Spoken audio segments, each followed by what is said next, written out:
London, March, 1818. The drawing room at Forsyth House held the faint scent of bergamot tea and beeswax candles, their warm glow doing little to dispel the chill that seemed to emanate from the cluster of women seated near the fireplace.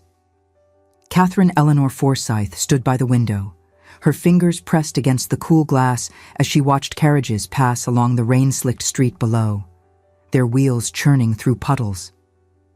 At 24, Catherine knew precisely what her family thought of her.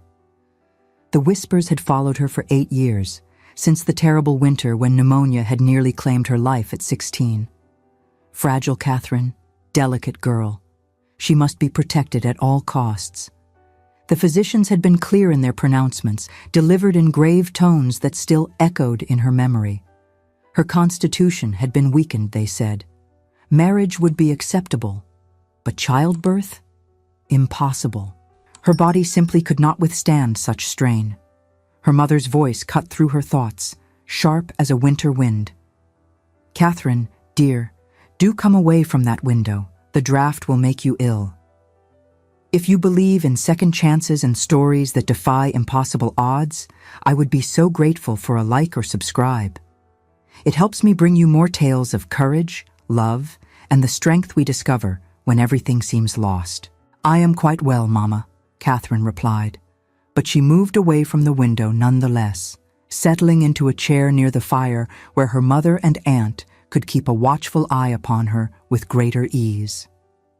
Lady Margaret Forsyth exchanged a meaningful glance with her sister, Mrs. Helena Ashby. Both women wore expressions of carefully practiced concern, the kind that Catherine had learned to recognize as precursor to unwanted advice. "We received another letter from your cousin in Bath," her mother said, smoothing the silk of her afternoon dress with practiced movements. "She writes that the waters there have done wonders for her constitution. Perhaps we should consider a visit this spring." Catherine suppressed a sigh. Bath, the refuge of invalids and those seeking miraculous cures. "I am quite content here in London, Mama." "Content, perhaps," her aunt interjected, setting down her teacup with a soft clink against the saucer. "But surely you must consider your future, Catherine. You are 24. Most young women of your age are already married with children." The familiar ache settled in Catherine's chest, but she kept her expression serene. "Most young women do not have my particular circumstances, which is precisely why we must be practical," her mother said, leaning forward with the intensity that always preceded her most fervent arguments. "A quiet life, Catherine. A gentle husband who understands your limitations. Someone who will not expect too much from you." Catherine's fingers tightened on the arms of her chair. 8 years. 8 years of being treated as though she were made of spun glass, as though a strong wind might shatter her completely. She had survived the pneumonia, recovered fully according to every physician save one, yet that single dissenting voice had been enough to condemn her to a life of cotton wool and constant vigilance. "I am not as fragile as you believe," she said quietly. Her mother's expression softened into something that might have been pity. "My dear child, we only want what is best for you. Dr. Morrison was very clear about the risks." "Dr. Morrison examined me 8 years ago," Catherine pointed out, struggling to keep frustration from her voice. "Surely my health has improved since then." "Some weaknesses never truly heal," Mrs. Ashby said, with the air of someone delivering profound wisdom. "Better to accept one's limitations than to tempt Providence through reckless defiance." The conversation might have continued in this vein, might have followed the same weary pattern it had traced countless times before, but the arrival of the afternoon post interrupted them. The butler entered bearing a silver salver, upon which rested a single cream-colored envelope sealed with unfamiliar wax. Lady Margaret took the letter, her eyebrows rising as she examined the seal. "This is addressed to you, Catherine, from Lady Cordelia Ashworth." Catherine accepted the envelope with curiosity, stirring beneath her habitual composure.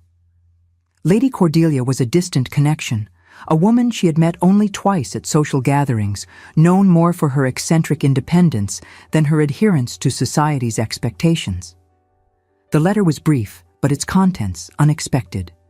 Lady Cordelia was hosting an intimate gathering at her London residence that very evening, a small dinner followed by cards and conversation. She hoped Catherine would attend, and had taken the liberty of including Lady Margaret in the invitation as well. "How unusual," Lady Margaret murmured, reading over Catherine's shoulder. "Lady Cordelia rarely entertains, and when she does, her guest lists are notoriously selective." "We should decline," Mrs. Ashby said immediately.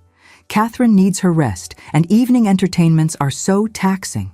But something in the letter's tone, in Lady Cordelia's careful phrasing, suggested this was more than a simple social gathering. Catherine found herself speaking before prudence could intervene. "I should like to attend, Mama. Lady Cordelia has been kind to include us." Her mother's hesitation was visible, a war between social obligation and maternal concern playing across her features. Finally, she nodded. "Very well, but we shall leave early if you show any sign of fatigue." That evening, as Catherine's maid helped her dress in a gown of soft blue silk, she caught her own reflection in the looking-glass and hardly recognized the woman staring back. Her dark hair had been arranged in an elegant knot, a few curls framing a face that, while perhaps not beautiful in the conventional sense, possessed a certain quiet strength. Her eyes, gray as London fog, held shadows that had nothing to do with ill health and everything to do with years of being told she was less than whole. Lady Cordelia's residence in Mayfair was smaller than many of the grand townhouses that lined the fashionable streets, but it possessed an air of refined taste that spoke of a woman who valued quality over ostentation. The drawing room where they were received glowed with candlelight, the furnishings arranged to encourage conversation rather than formal display. There were only 8 guests in total, Catherine noted. Lady Cordelia herself, resplendent in burgundy silk despite her advanced years. 2 younger women Catherine recognized from various social gatherings. A scholarly-looking gentleman who was introduced as a professor of natural philosophy, an elderly baronet and his wife, and standing near the fireplace, a tall figure in impeccable evening dress who turned as they entered. "May I present the Marquis of Lennox?" Lady Cordelia said, her voice carrying a note of particular satisfaction.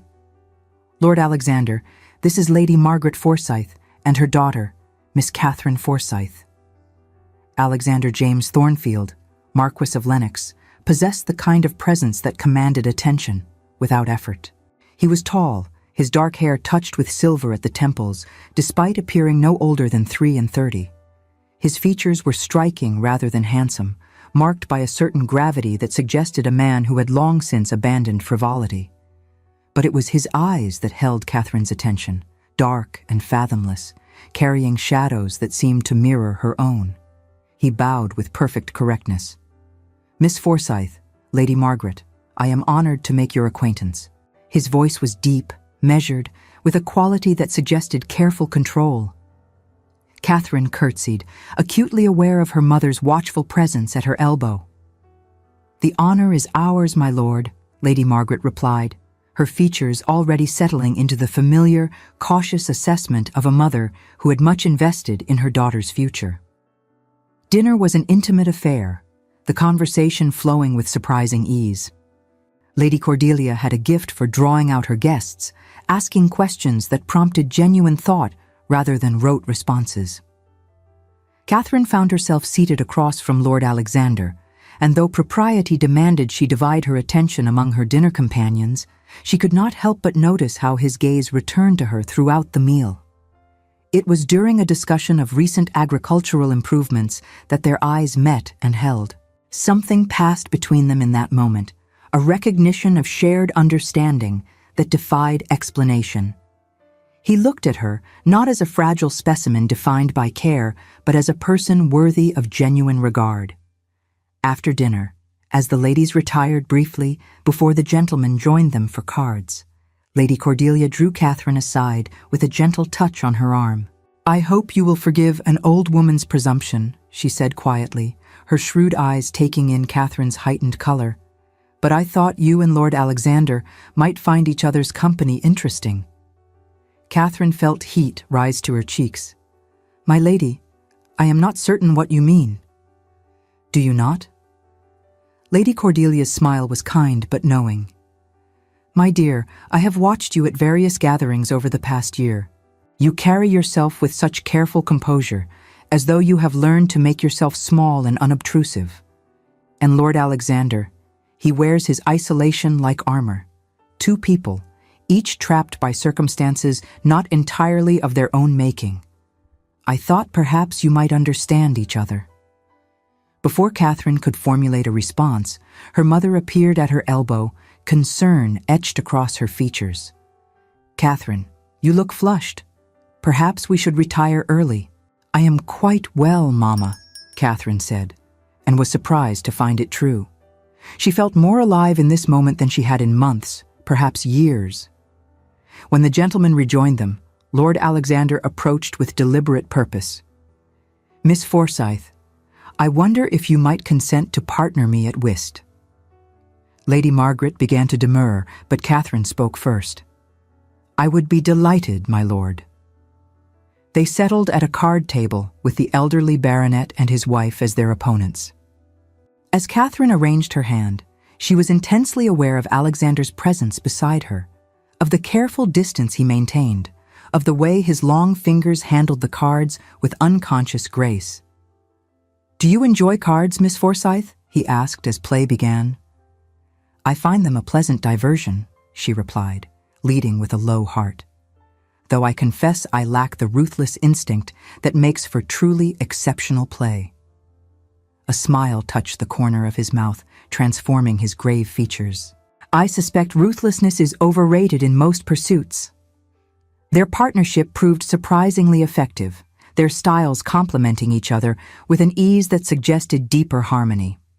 Between hands, conversation flowed with unexpected naturalness. "Lady Cordelia mentioned you spend much of the year at your estate in Kent," Catherine ventured during one pause in play. "Lennox Hall," he confirmed, something shifting in his expression. "It has been in my family for 6 generations. I find the solitude there conducive to thought." "You prefer the country to London society?" "I prefer authenticity to performance," he said quietly, his eyes meeting hers with an intensity that made her breath catch. "London demands we wear masks, play parts assigned to us by birth and circumstance. In the country, one can simply be." Catherine understood exactly what he meant. "And yet here you are in London. Even those who prefer solitude must occasionally venture into the world," he replied, though I confess I had begun to think such ventures pointless until this evening. The words hung between them, laden with meaning that both acknowledged and neither quite dared to name. Lady Margaret was watching from across the room, her expression caught between hope and concern. Catherine knew what her mother was thinking. The Marquis of Lennox was a tremendous match by any measure, but surely he would never consider a woman with Catherine's limitations. Yet as the evening progressed, as conversation deepened and barriers slowly lowered, Catherine found herself wondering if perhaps Lord Alexander's presence at this carefully orchestrated gathering was not quite the coincidence it appeared. It was near midnight when Lady Margaret finally insisted they must depart. As Catherine prepared to leave, Lord Alexander requested a private word, his manner formal, but his eyes holding something that made her pulse quicken. "Miss Forsyth," he said when they had stepped slightly apart from the others, his voice low enough that only she could hear. "I wonder if you might permit me to call upon you tomorrow afternoon. There is something I should like to discuss, if you would be amenable." Catherine knew she should demur, should cite her health or some other excuse that would maintain the careful distance she had learned to keep between herself and possibility. Instead, she heard herself say, "I would be amenable to such a visit, my lord." His expression transformed, relief and something warmer flooding his features. "Then I shall count the hours until tomorrow." The carriage ride home passed in a blur of her mother's excited speculation about Lord Alexander's intentions, but Catherine barely heard. Her mind was replaying every moment of the evening, every word exchanged, every glance that had lasted a heartbeat too long. She did not sleep that night, restless energy keeping her wakeful despite her mother's predictions of exhaustion. Instead, she sat by her window watching the stars fade as dawn approached, wondering what tomorrow would bring. Lord Alexander arrived at precisely 3 o'clock the following afternoon, his timing impeccable, his manner betraying only the slightest hint of nervousness. Lady Margaret received him in the formal drawing room, Catherine at her side, propriety observed even as expectation hummed like the taut string of a distant harp. "Lady Margaret, Miss Forsyth," he began, "I shall be direct, as I believe honesty serves us better than elaborate pretense. Lady Cordelia did not invite us both to her gathering by chance. She is a distant relation of mine and has taken it upon herself to meddle in what she perceives as my deliberate isolation." Lady Margaret's eyebrows rose, but she said nothing, waiting. Alexander turned his attention fully to Catherine, his dark eyes searching hers. "I need to explain something about my family, about why a man of 33 remains unmarried despite considerable pressure from society and my own relations. The Thornfield men, Miss Forsyth, are not granted a long span of years." The words fell into the room like stones into still water. Catherine felt her mother stiffen beside her. "My father died at 34, Alexander continued, his voice steady, but his hands clasped tightly behind his back. "My grandfather at 33, my great-grandfather at 32. Some called it a curse, others simply tragic coincidence. But the pattern has held true for 4 generations. I am now 33, already older than my grandfather ever was." "My lord," Lady Margaret began, but he raised a hand gently. "Please, let me finish. I have spent my adult life accepting that I would follow the same path.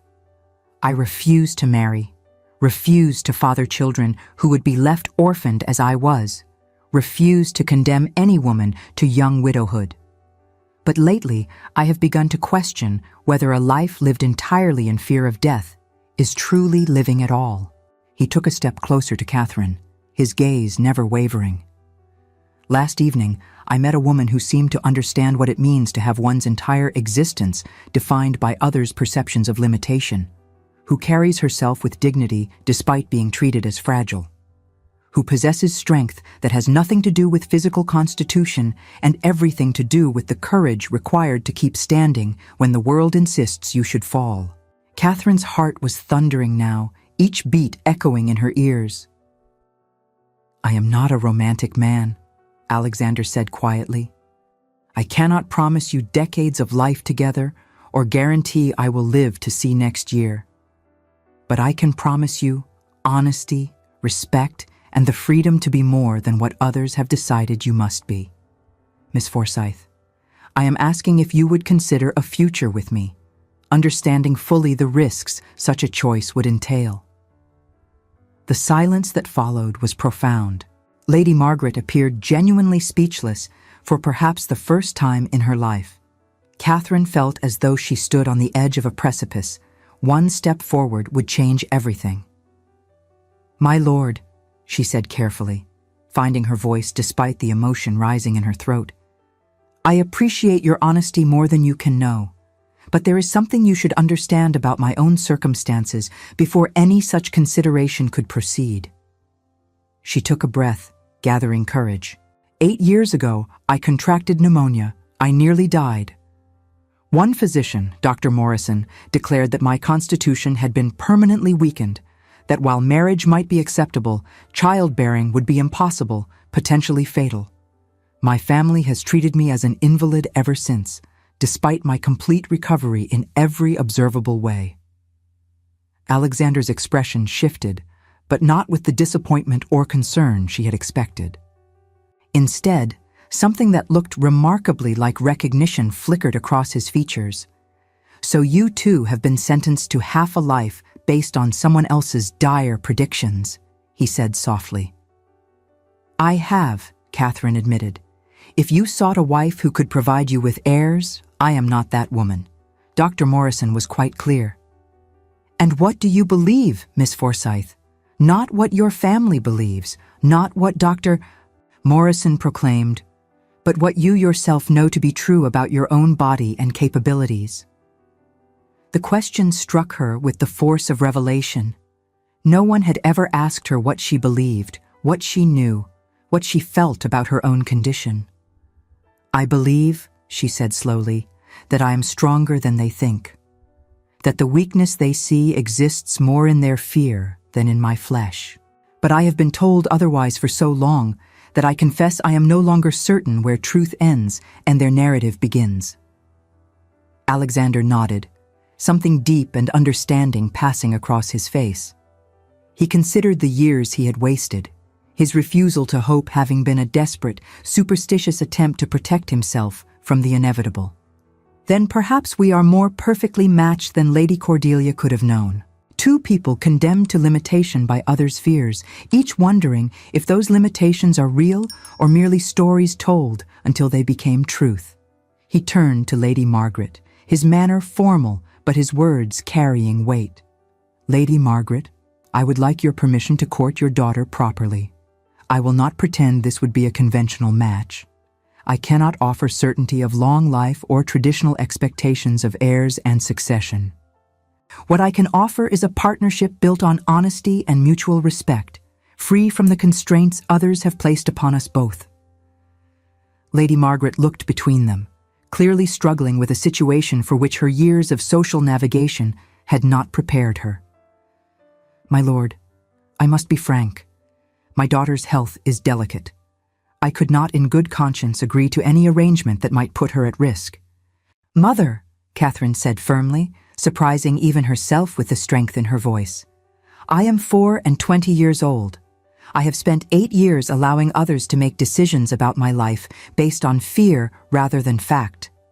Lord Alexander is offering me a choice, perhaps the first real choice anyone has offered me since my illness.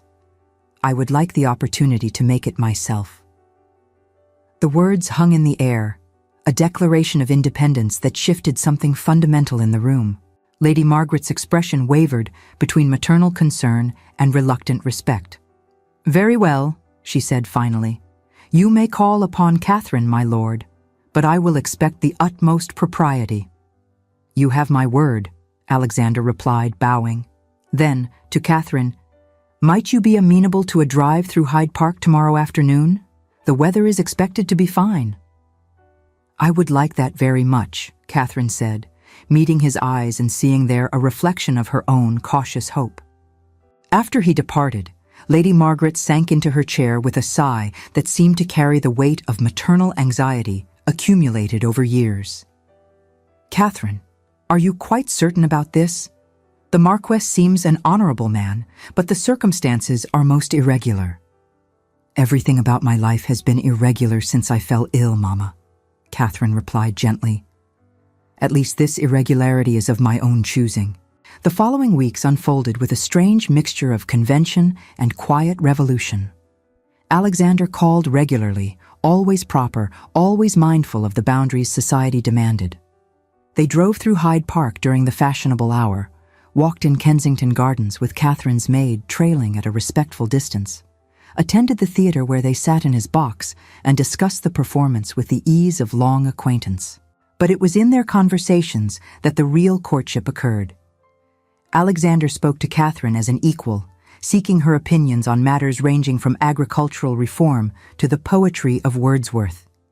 He never treated her as fragile, never adjusted his language or subjects to accommodate her supposed delicacy. In return, Catherine found herself flowering under this regard, discovering reserves of opinion and intelligence she had learned to keep hidden. One afternoon, perhaps 3 weeks into their courtship, they sat in the Forsyth drawing room with tea growing cold between them, conversation having wandered into territory both more personal and more perilous than before. May I ask you something? Catherine ventured, setting down her cup with fingers that trembled only slightly. About your family's history. Have you ever considered that perhaps the pattern of early deaths might have explanations other than curse or fate? Alexander's expression grew thoughtful. What do you mean? Only that sometimes what appears to be pattern is merely coincidence given significance through repetition, she said carefully. Or that common factors, such as the strain of managing great estates or the tendency of men to ignore symptoms of illness, might create outcomes that seem supernatural but are quite ordinary. You think I am allowing superstition to govern my life, he said, not accusingly, but with genuine curiosity. I think we are both allowing others' narratives to define our possibilities, Catherine replied. You have decided you will die young because 4 men in your family did so. I have decided I cannot risk childbirth because one physician said my constitution was weakened. But what if we are both wrong? What if the stories we have been told are just that, stories rather than prophecies? Alexander rose and moved to the window, his tall frame silhouetted against the afternoon light. It is a terrifying thought, he said quietly, to consider that I might have wasted years in fear of a fate that was never inevitable. No more terrifying than the thought that I might have spent my entire life as an invalid when I was never truly ill at all, Catherine said, standing to join him. But perhaps, together, we might find the courage to discover the truth. He turned to face her, and in his eyes she saw the war between hope and fear, between the desire to believe and the habit of despair. Catherine, he said, her name on his lips for the first time without the formal miss. What if I proposed something unconventional? What if I suggested that we marry, but with an agreement between us that we would never attempt to have children, that we would build a life together, accepting the limitations we both carry, but choosing partnership over isolation despite them? The proposal was not what society would call romantic. There was no declaration of passionate love, no poetry or grand gesture. Yet in its honesty, in its recognition of their shared reality, it moved Catherine more deeply than any conventional protestation could have done. You would marry me knowing I could never give you an heir? She asked.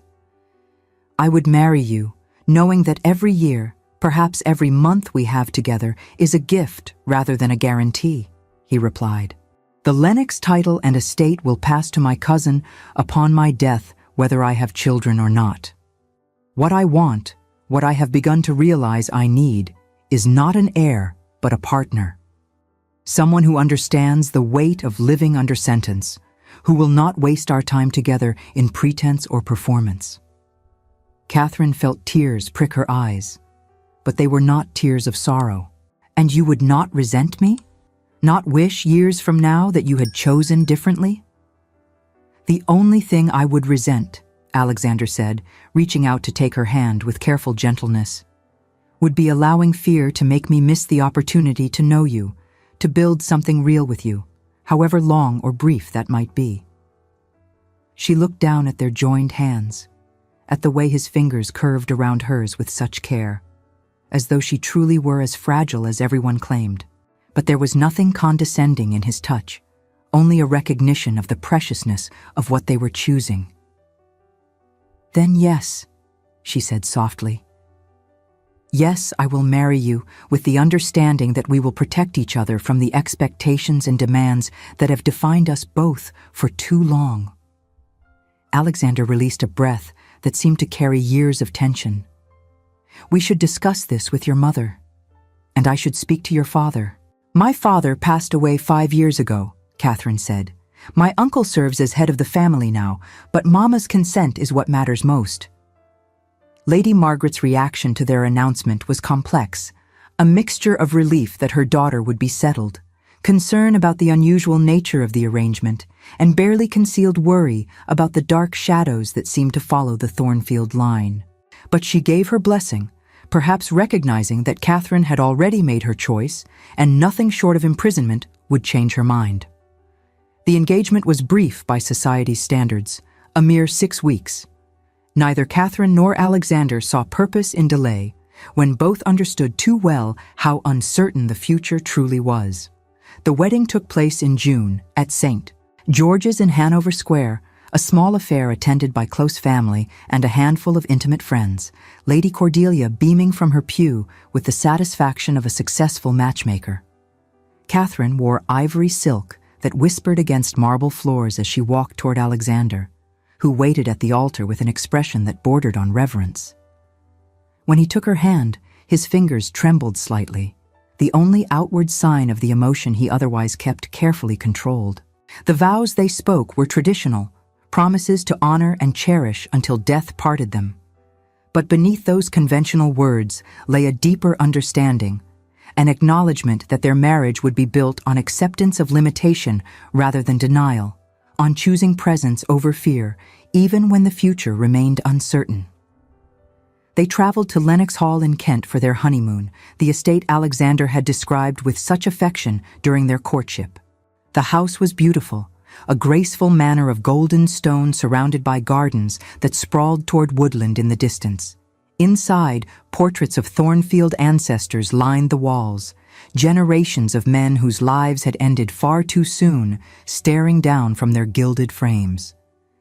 Catherine found Alexander standing before these portraits late one evening, his posture tense, his eyes moving from one painted face to another as though searching for answers in pigment and canvas. "They all look so young," she said softly, coming to stand beside him. "My father is 34 in this portrait," Alexander said, gesturing to a painting of a handsome man with dark hair and eyes that mirrored his own. "It was painted the year before he died. Sometimes I look at it and try to see signs of his impending death, some shadow or portent that might have warned him. But there is nothing, just a man in his prime who could not have known how little time remained." "And now you are 33, Catherine said, understanding the weight of standing in this gallery, of being older than one's grandfather ever was, but younger than one's father managed to be. "Does it feel different? Standing here knowing you have already outlived some of them?" "It feels like waiting," Alexander admitted. "Like I am in a race against an invisible opponent, never knowing if I am winning or merely delaying the inevitable." Catherine took his hand, lacing her fingers through his. "Then perhaps we should stop waiting and start living. We made a choice, Alexander. We chose this marriage, this life together, with full knowledge of the risks. Let us not waste it in fear of what might come." He turned to her, and in his eyes she saw the battle between hope and deeply ingrained fatalism. "You make it sound simple." "It is not simple at all," she replied, "but neither is it impossible. We will live as fully as we can manage for however long we are granted. That is all anyone can do, whether they carry family curses or medical pronouncements or simply the ordinary uncertainty that governs all human life." That night, in the master bedroom that had housed generations of Thornfield marriages, they came together with a tenderness born of mutual vulnerability. Alexander touched her as though she might break, his movements careful, his whispered questions constant. "Are you well? Is this too much? Should I stop?" And Catherine, who had spent 8 years being treated as though any exertion might shatter her, found herself laughing softly in the darkness, guiding his hands with more confidence than she had known she possessed. "I will not break," she told him. "I promise you, I am stronger than that." The weeks that followed were perhaps the happiest of Catherine's life. They fell into comfortable routines, mornings spent in the library where Alexander managed his estate business while Catherine read or wrote letters, afternoons walking through the gardens or riding gentle horses across the estate lands.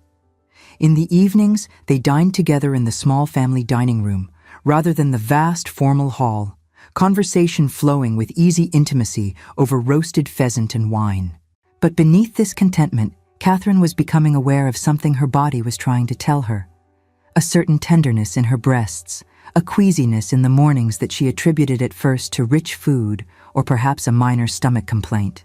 The possibility that crept into her awareness in the 3rd month of their marriage was so improbable, so contrary to everything she had been told, that she initially dismissed it as impossible. Yet the signs persisted, undeniable in their accumulation. When her courses failed to arrive for the second consecutive month, when the smell of coffee made her nauseous and certain foods became suddenly unbearable, Catherine could no longer deny what her body was declaring. She was pregnant. The realization struck her with the force of physical blow, leaving her gripping the edge of her dressing table as her reflection stared back from the mirror, pale and disbelieving.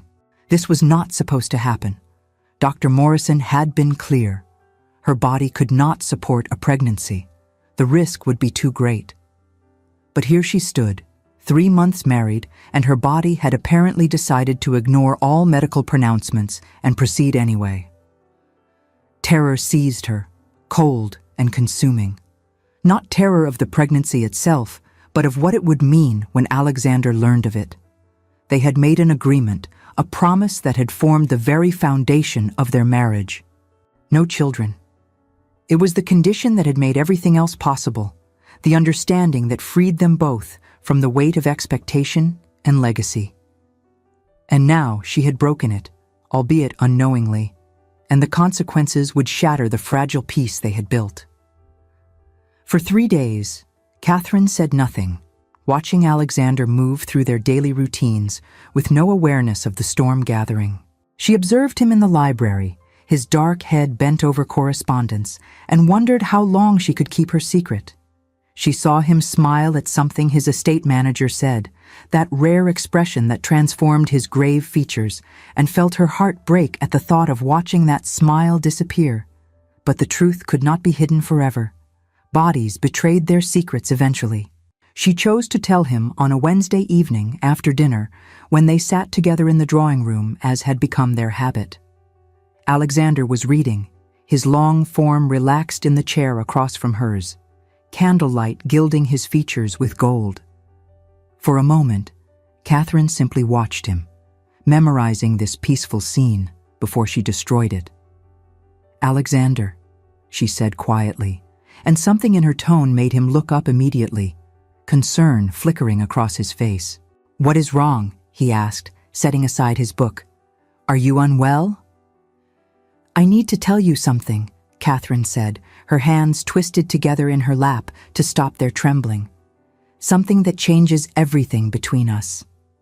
He was on his feet in an instant, crossing to kneel before her chair, his hands covering hers with gentle pressure. "Whatever it is, we will face it together. Just tell me." She drew a shaking breath. "I am with child." The words fell into the silence between them like stones into a chasm. She watched Alexander's face, saw understanding dawn, saw the color drain from his features as the implications struck him.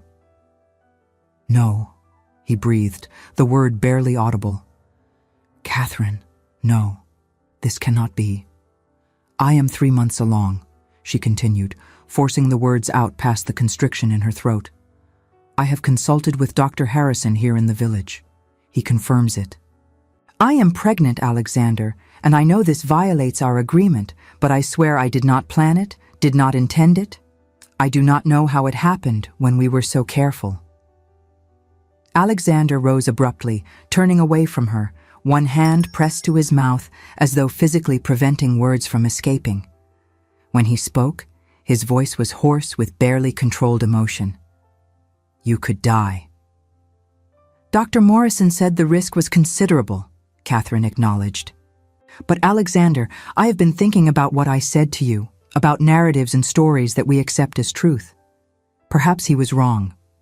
Perhaps my body is stronger than anyone believed. Or perhaps you will die in childbed, and it will be my fault for bringing this upon you," Alexander said, his back still turned, his shoulders rigid with tension. "This is exactly what I feared, why I swore never to marry, never to put a woman in this position. And now I have done precisely that." Catherine felt tears slip down her cheeks. "What would you have me do? There are ways, dangerous ways, to end a pregnancy. Women speak of them in whispers. But Alexander, I confess I do not wish to seek such measures. This child, however it came to be, is ours, and I find I want it, want the chance to see what we might create together." He turned then, and his face was a mask of anguish. You want me to choose between you and a child who does not yet exist? To risk losing you for the possibility of an heir I swore I never wanted? I want you to choose to trust, Catherine said, rising to face him despite her tears. To trust that perhaps fate is not as fixed as we believed. To trust my body's strength even when all the physicians say otherwise. To choose hope over fear. I cannot. I must process this. Alexander said, the words torn from him. Catherine, I cannot lose you. Do you understand? For 33 years, I have lived with the certainty of early death, have accepted that time is a luxury I will never possess. Then you appeared, and for the first time, I dared to imagine a future, brief as it might be. How can you ask me to risk that? To risk you? Because living in fear is not living at all, Catherine replied, stepping closer though he backed away. We made that choice together, remember? We agreed we would not let others' dire predictions govern our days. Yet now, at the first true test of that resolve, you want to retreat into the same terror that paralyzed you before we met. This is different, Alexander insisted. This is not abstract philosophy, but your life in immediate danger. And what of the child's life? Catherine asked quietly. Does that not matter? Alexander, I am already 3 months along. If we wait much longer, if we seek to end this pregnancy, I could die from that intervention as easily as from carrying to term. The choice is not between safety and risk, but between different forms of risk. He stared at her, trapped between competing terrors, his hands clenching and unclenching at his sides. I need time to think, he said finally. I cannot. I must process this. Of course, Catherine said, though her heart cracked at the distance in his voice. Take whatever time you need. He left the room without another word, and Catherine sank back into her chair as sobs finally overwhelmed her composure. She had known this would be difficult, but she had not anticipated the depth of his reaction, the way fear could transform the man who had shown her such tenderness into someone who could barely look at her. The days that followed were the darkest Catherine had known since her illness. Alexander moved through Lenox Hall like a ghost, present but absent, speaking when necessary, but offering nothing of the warmth and intimacy that had characterized their marriage. He took his meals in the estate office, slept in a separate chamber, spent long hours riding across the lands as though distance might outrun his demons. It was in these solitary rides that he began to believe his very presence was a danger to Catherine, a cruel thought that justified his distance as a perverse form of protection. Catherine, meanwhile, felt her body changing with each passing day.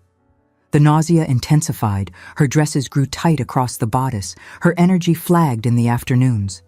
She consulted regularly with Dr. Harrison, who examined her with gentle thoroughness and pronounced her remarkably healthy, considering her supposedly delicate constitution. I confess, Miss Catherine, he said, forgetting in his familiarity that she was now married. You seem to be thriving in this condition. Whatever Dr. Morrison feared, I see no signs of it. Your heartbeat is strong, your color good, your overall vigor better than many women I attend who have borne multiple children. The words should have comforted her, should have provided ammunition against Alexander's fears. Instead, they only highlighted the growing chasm between them. He would not listen, would not even allow her close enough to try to bridge the distance his terror had created. It was Lady Cordelia who finally intervened, arriving at Lenox Hall unannounced 6 weeks after Catherine had revealed her pregnancy. She swept into the drawing room, where Catherine sat attempting needlework with fingers that trembled too much to make neat stitches. My dear child, Lady Cordelia said, taking in Catherine's pale face and shadowed eyes with a sharp glance. You look absolutely wretched. Where is that fool nephew of mine?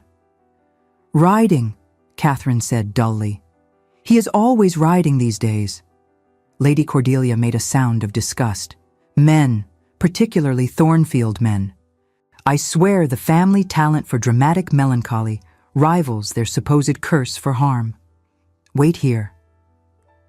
She departed in a rustle of silk, and Catherine could hear her voice echoing through the halls, imperious and brooking no argument.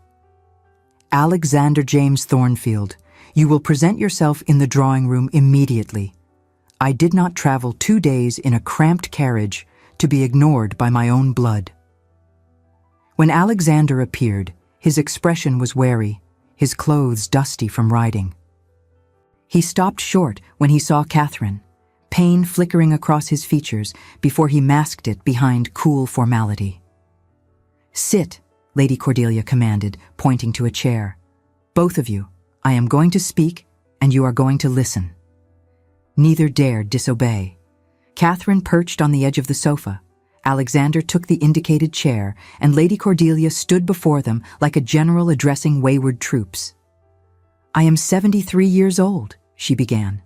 "I have buried 2 husbands, 3 children, and more friends than I care to count.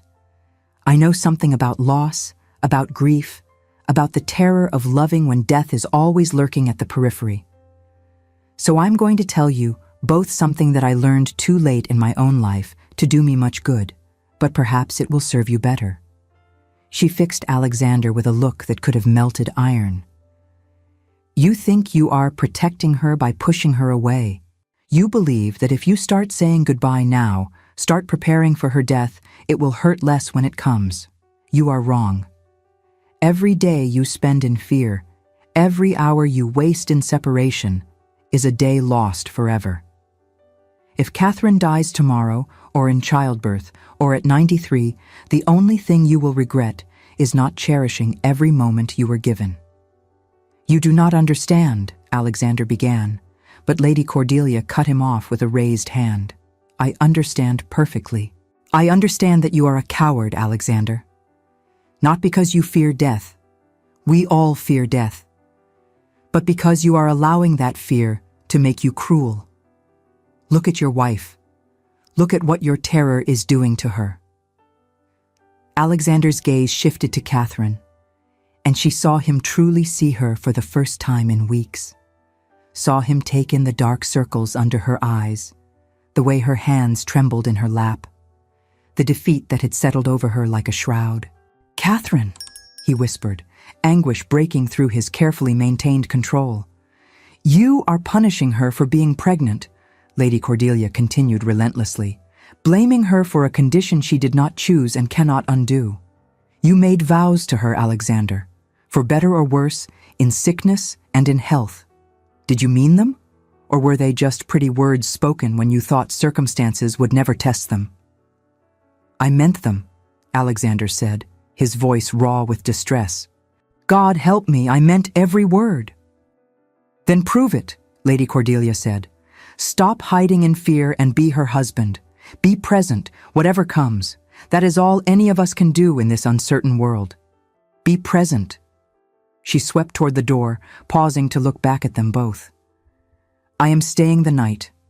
By morning, I expect to find the 2 of you acting like the adults I believed you to be when I meddled in bringing you together." The silence after her departure was profound. Catherine and Alexander sat frozen, neither quite able to bridge the distance that weeks of separation had created. Finally, Alexander rose and crossed to kneel before her, just as he had the night she told him about the pregnancy. But this time, when he took her hands, tears were streaming down his face. "Forgive me," he said, his voice breaking. "Catherine, forgive me. You were right. I became the very thing I swore I would not be, allowing fear to make me cruel. I have been a coward, preparing to lose you instead of choosing to love you. Can you possibly forgive me?" Catherine felt her own tears fall, but they were tears of relief rather than sorrow. "There is nothing to forgive," she said softly. "You were afraid. We are both afraid. But Alexander, we cannot let fear win. We cannot let it steal what time we have together." He pressed his forehead against their joined hands, his shoulders shaking with silent sobs. "I am terrified of losing you." The thought of watching you suffer, of holding our child knowing you died to bring it into the world, it breaks something in me." "Then do not think of endings," Catherine said, one hand moving to cup his face, making him look at her. "Think only of now, this moment. We are here, together, and that is enough. Tomorrow is not promised to anyone, curse or no curse, pregnancy or no pregnancy. All we have is today." "How did you become so wise?" Alexander asked, something like wonder breaking through his grief. "I had 8 years of being treated as though I might die at any moment," Catherine replied with a small, sad smile. "It teaches you to live in the present, because the future is too uncertain to waste your life preparing for it." Slowly, carefully, Alexander rose and drew her into his arms, holding her with desperate tenderness. Catherine felt the tension that had coiled in her chest for weeks finally begin to release, her body relaxing against his as though coming home after long absence. "I cannot promise I will not be afraid," Alexander said into her hair. "I cannot swear that the terror will not rise up again as your time draws near." "I am not asking for promises," Catherine replied. "I am only asking for your presence. Be with me, Alexander. That is all I need." They stood together in the drawing room as twilight deepened outside the windows, holding each other as though they might anchor one another against all the storms to come. And perhaps, Catherine thought, they could. Not through certainty or guarantees, but through the simple choice to stay present, to love despite fear, to trust that hope was not foolishness, but the bravest thing either of them could choose. The following months transformed Lenox Hall. Alexander was true to his word, remaining present through Catherine's pregnancy with a devotion that surprised even him. He read to her in the evenings, walked with her in the gardens when her energy permitted, sat beside her when morning sickness left her weak and miserable. He consulted with Dr. Harrison regularly, peppering the poor physician with questions that betrayed both his medical ignorance and his desperate need for reassurance. Catherine bloomed under his attention, her body rounding with the child growing within. She felt stronger than she ever had, as though pregnancy had unlocked reserves of vitality that years of being treated as invalid had suppressed. When Alexander worried, she would take his hand and place it on her swelling abdomen, letting him feel their child's movements, those fluttering sensations that grew more pronounced with each passing week. "Do you feel that?" she would ask, smiling at his expression of wonder. "Our child is strong, Alexander. Whatever comes, we have created something remarkable." But as autumn deepened toward winter, as Catherine entered her 7th month, complications arose that turned Alexander's controlled fear into something approaching panic. She woke one morning with cramping pains that sent Dr. Harrison riding to Lenox Hall in the gray hours before dawn. His examination was thorough, his expression grave. When he emerged from Catherine's chamber, Alexander was pacing the corridor outside, his face haggard from a sleepless night. "Your wife is experiencing what we call false labor," Dr. Harrison explained. "The pains are real but not productive. They are a warning that her body is under considerable strain." "What can be done?" Alexander demanded.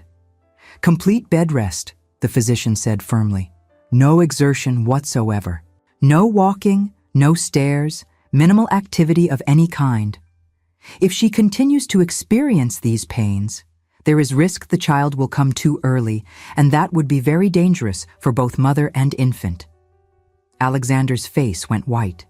How dangerous! Dr. Harrison met his eyes with the honesty of a man who respected his patient too much to lie. At 7 months, a child born early has perhaps 1 chance in 4 of survival. And the labor itself, coming so prematurely, could cause hemorrhaging or other complications that would endanger Lady Catherine's life. "My lord, I will be blunt with you. If your wife does not rest completely, we could lose them both." The words hit Alexander like physical blows. Catherine, watching from her bed through the partially open door, saw him stagger slightly, one hand reaching out to steady himself against the wall. "She will rest," he said, his voice tight with controlled terror.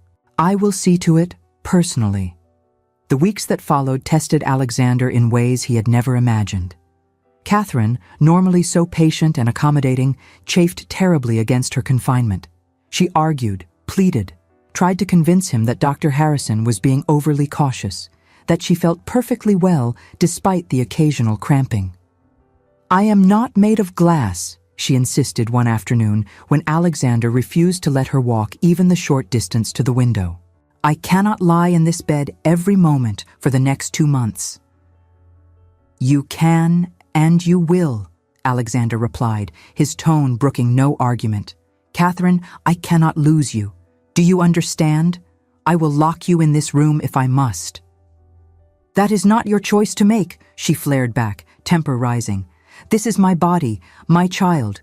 You cannot imprison me for your peace of mind." They stared at each other across the chasm of fear and frustration. Two people who loved each other desperately, but could not agree on how to navigate the terror that surrounded them. It was Catherine who finally softened, seeing the shadows under his eyes, the way his hands trembled slightly when he thought she was not looking. "I am sorry," she said quietly. "You are afraid. So am I. But Alexander, I need you to trust me to know my own limits, and I need you to stay alive," he replied, his voice breaking. "Is that so unreasonable?"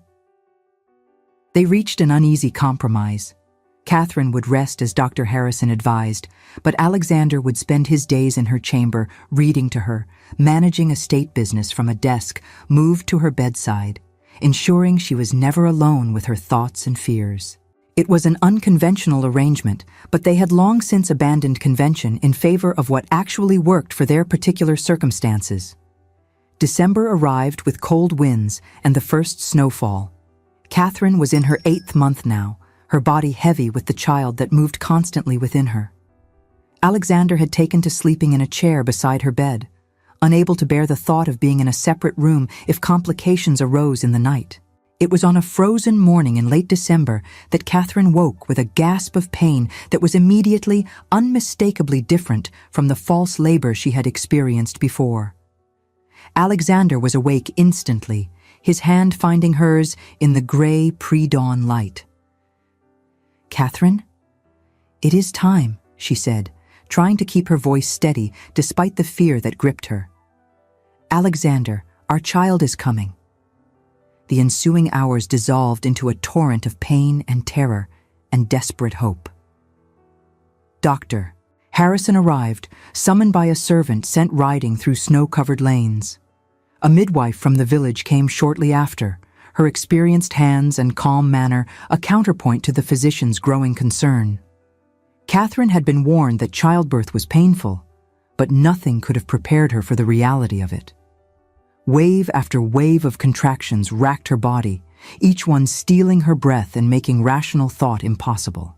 Through it all, Alexander remained at her side, defying every convention that said men should be kept far from the birthing chamber. "Get him out," the midwife said at one point, her tone sharp. "This is no place for a husband." "He stays," Catherine gasped between pains. "I need him here." And so Alexander stayed, his face gray with helpless anguish as he watched Catherine suffer through something he could not prevent or alleviate. He held her hand, wiped sweat from her face, murmuring fierce words of love and encouragement, repeating promises that she possessed the strength to endure, transforming his anxiety into a bulwark against her pain. Hours passed. Dawn gave way to afternoon to evening. Catherine grew increasingly exhausted, her strength flagging as the labor continued without progress. "Something is wrong," Dr. Harrison said quietly to Alexander during a brief respite. "The child is positioned poorly. If this continues much longer, we will lose them both." "What can be done?" Alexander demanded, his voice hoarse from hours of silent prayer. "There are interventions. Forceps, turning the child, all carry significant risk," the physician said carefully. "Or we wait, hope that nature corrects itself, but that too is a gamble we may lose." Alexander looked at Catherine, at her pale face and pain-darkened eyes, and felt his composure abruptly fail. This was his worst nightmare made real, the scene he had dreaded since the moment she told him about the pregnancy. His wife dying while he stood helpless, their child dying with her, all his fears proven correct. But then Catherine's eyes met his, and even through her exhaustion, even through pain that must have been unbearable, she smiled at him. A small, tired smile that held all the courage he had ever seen. "Trust me," she whispered. "Alexander, trust me. I am stronger than you know." And in that moment, watching her face death with such quiet bravery, Alexander made a choice. He could let fear paralyze him, could stand frozen as the woman he loved slipped away. Or he could trust, could believe in her strength even when all evidence suggested otherwise. "Do whatever you must," he told Dr. Harrison. "But save her life, doctor. She is all I have." What followed was brutal in its efficiency. The midwife and physician worked together, their experienced hands manipulating the child's position while Catherine screamed with pain that seemed to have no end. Alexander held her through it, his own tears falling onto her sweat-dampened hair, his whispered words a prayer and a promise. "I am here. I am with you. You are so brave, so strong. Stay with me, Catherine. Please stay with me." And then, after what seemed like hours, but was perhaps only minutes, a change. The midwife's expression shifted from concern to cautious hope. "One more push, my lady. Just one more, and your child will be here." Catherine gathered what remained of her strength, her hand crushing Alexander's with desperate force, and pushed with everything she had left. The room seemed to hold its breath. Then a sound broke the tension, high and thin and utterly miraculous. The cry of a newborn, protesting its sudden entrance into the cold world. "A girl," the midwife announced, her voice warm with satisfaction. "A healthy, strong girl." Alexander felt his knees weaken, only pride keeping him upright. A daughter. They had a daughter. But his eyes were on Catherine, on her chalk-white face, on the blood that stained the linens beneath her.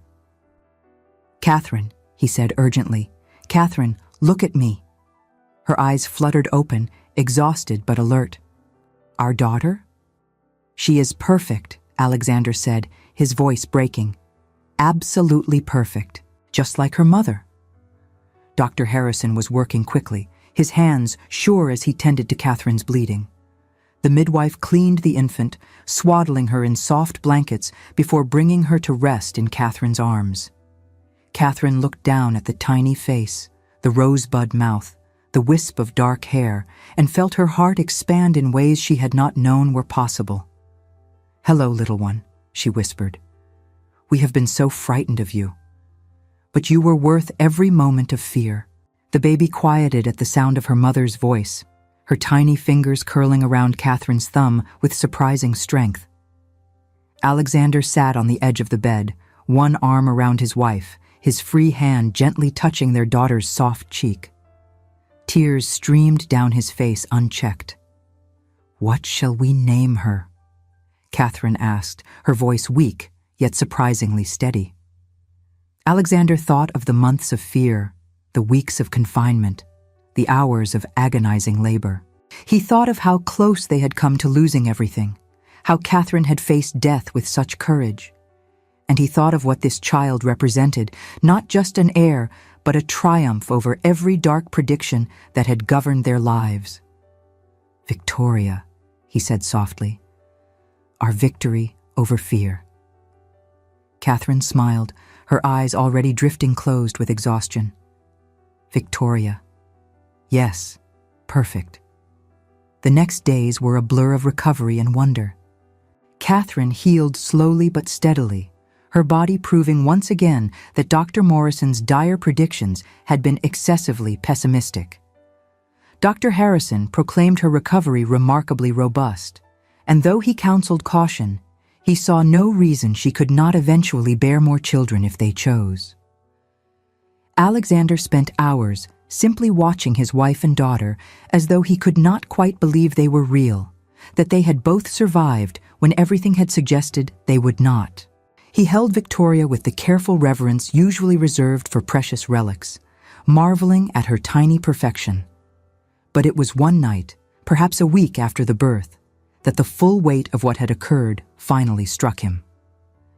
Catherine had fallen asleep after feeding Victoria, both mother and child, peaceful in the candlelight.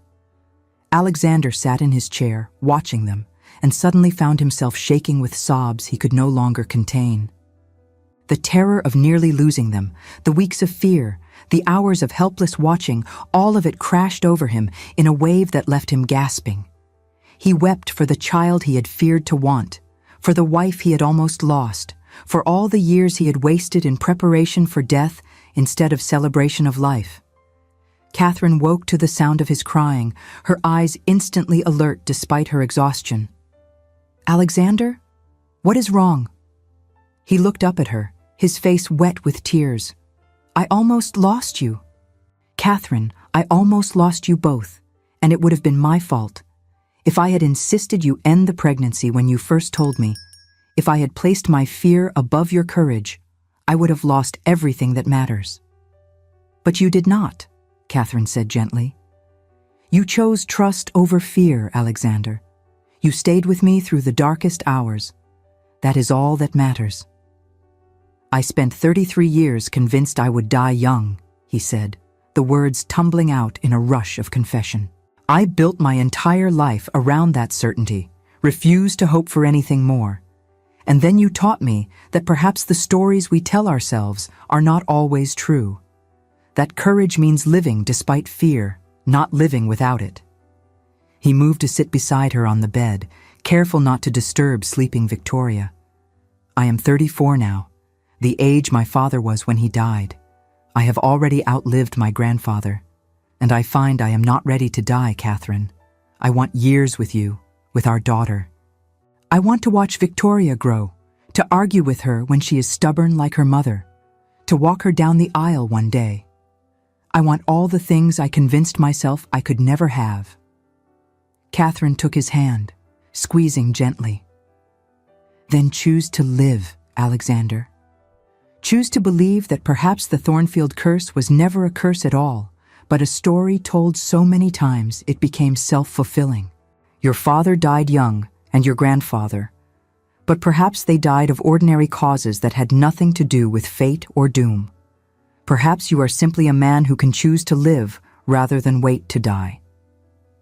He looked at her, at the wisdom in her gray eyes, and felt something fundamental shift inside him. She was right. She had always been right. The curse was not blood or fate but belief, a narrative passed down through generations until it became truth through repetition.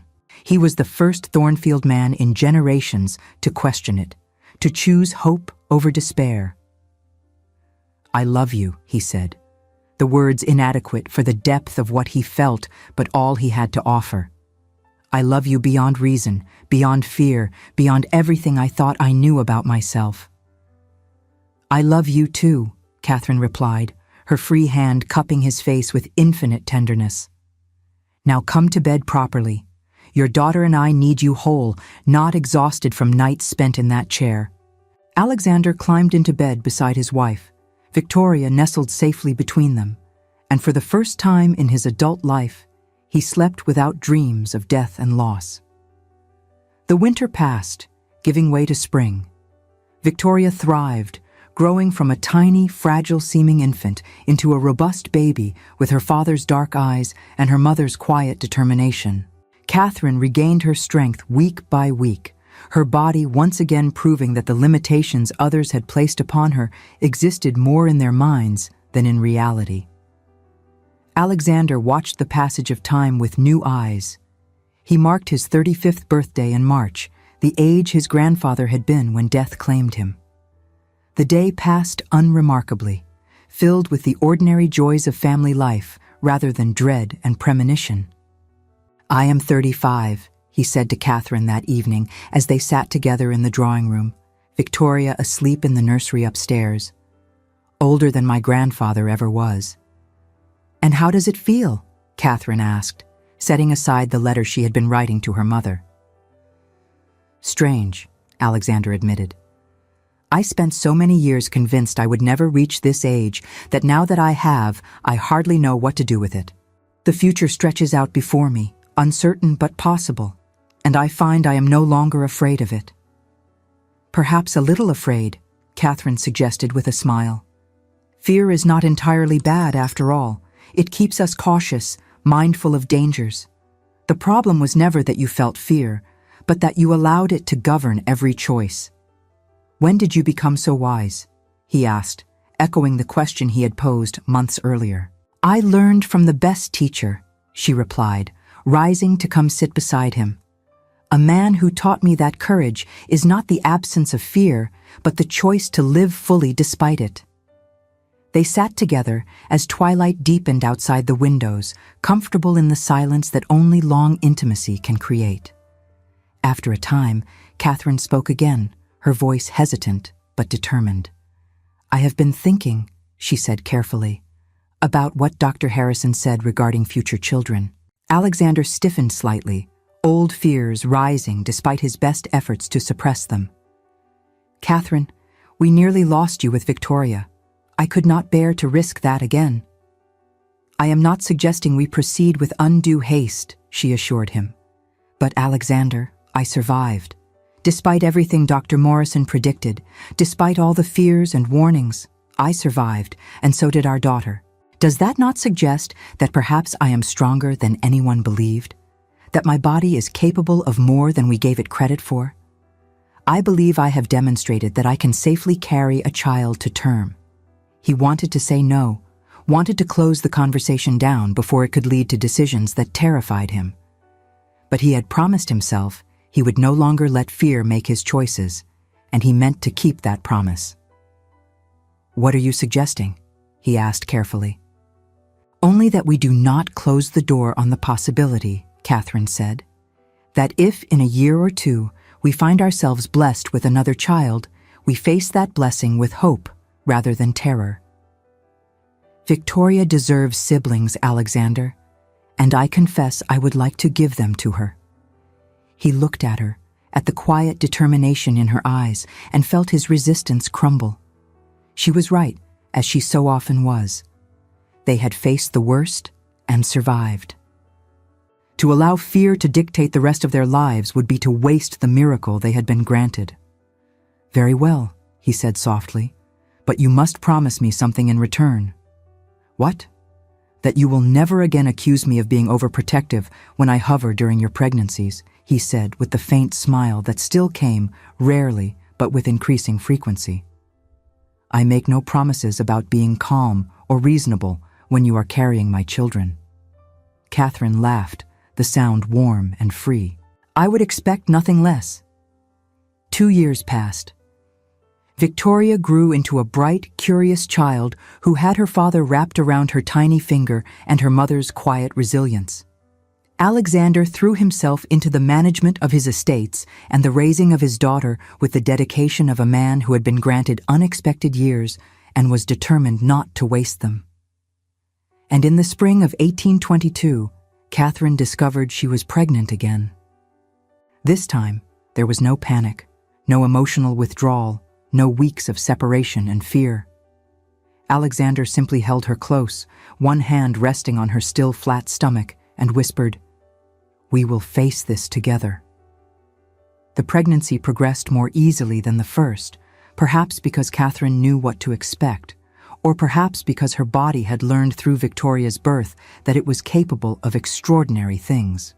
She bloomed with health, her energy flagging only in the final months when carrying the weight of the child became physically taxing. Alexander was attentive, but not smothering, present, but not hovering. He had learned, through hard experience, to trust Catherine's judgment about her own body, to believe in her strength even when fear whispered that he should lock her away and protect her from all possible harm. Their son was born on a warm June day, his arrival swift and uncomplicated in comparison to his sister's dramatic entrance. Alexander was there throughout, had never seriously considered being anywhere else. And when Dr. Harrison placed the squalling infant in his arms, he felt his heart expand in ways he had not thought possible. Another miracle, he said, looking from his newborn son to his wife, exhausted but radiant in the aftermath of labor. How did we get so fortunate? We chose to be, Catherine replied simply. We chose hope over fear, life over mere survival. That is all the magic required. On an afternoon in late spring, 4 years after Victoria's birth and 2 after their son William's arrival, Alexander sat on the veranda at Lenox Hall, watching his children play in the garden below. Victoria was 5 now, her dark hair flying loose as she chased butterflies through the rose beds. William, at 2, toddled after his sister with determined concentration. Catherine joined him, settling into the chair beside his with the easy grace of someone thoroughly comfortable in her own skin. She was 5 months pregnant with their 3rd child, her body showing the gentle swell that no longer inspired terror, but rather quiet anticipation. "What are you thinking?" she asked, following his gaze to their children. "That I am 36 years old," Alexander said, "far older than any Thornfield man in 4 generations. That I have a wife I adore, 2 beautiful children with a 3rd on the way. That I wield the fear rather than letting it command me." "Do you still feel it?" Catherine asked. "The fear that you might die young?" "Sometimes," he admitted. "I wake in the night occasionally, heart pounding, certain that this is the day the curse catches up with me. And then I hear you breathing beside me, or one of the children cries out and needs comfort, and I remember that fear is just fear. It does not predict the future or control my fate. It is simply something I feel and then choose to move past." Catherine reached for his hand, lacing her fingers through his. "I am so proud of you, of the man you have become, the father you are to our children." "I could not have done any of it without you," Alexander said, bringing her hand to his lips. "You taught me how to be brave, Catherine, how to live rather than merely exist." They sat in comfortable silence, watching Victoria teach William how to identify different flowers in the garden, her patient explanation drifting up to them on the warm spring air. "Do you remember what we promised each other?" Catherine asked after a time. "On our wedding day, when we both believed we were accepting half a life." "That we would protect each other from expectations and demands," Alexander said. "That we would build something real within our limitations." "We were so foolish," Catherine said with a soft laugh. "We thought we were accepting limitation when we were actually claiming freedom. Freedom to define our own lives, to write our own story instead of living out the narratives others had written for us." Alexander looked at her, at the sunlight gilding her hair with gold, at the gentle swell of their 3rd child beneath her gown, and felt gratitude so profound it was almost painful. "The curse was never real," he said quietly. "The lack of any medical or supernatural proof suggests that our ancestors' belief was the only true doom. Or if it was not a curse of early death, but of early surrender. My father, my grandfather, all of them, they died young, not because of some supernatural doom, but because they believed so completely in that doom that they never truly tried to live.